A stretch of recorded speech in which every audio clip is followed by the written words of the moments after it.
Salut, c'est Kevin, et aujourd'hui je réponds à une question que mes étudiants me posent souvent. Comment choisir entre une base de données relationnelle ou non relationnelle? D'abord, un petit rappel. Les bases de données relationnelles organisent les données en tables qui sont reliées entre elles, un peu comme des feuilles Excel qui sont connectées. Les bases non relationnelles stockent les données de manière plus flexible, souvent sous forme de documents ou d'objets. Donc si tu as des données qui sont bien structurées, par exemple une liste de clients ou de commandes, eh bien une base de données relationnelle sera idéale, parce qu'elle permettra de garantir la cohérence de tes données et évitera les doublons. Par contre, ça demande de bien penser ton schéma dès le départ.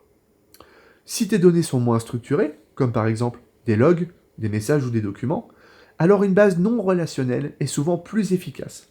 Pourquoi? Parce qu'elle est super flexible, elle permettra de gérer des gros volumes de données et souvent sera bien plus rapide pour des besoins spécifiques.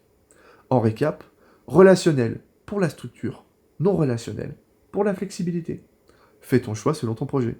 Voilà, c'est tout pour aujourd'hui. J'espère que tu as bien tout compris. Si c'est le cas, tu penses à liker, à me suivre et surtout, n'hésite pas à me poser toutes tes questions en commentaire, je me ferai un plaisir d'y répondre. Allez, à très vite.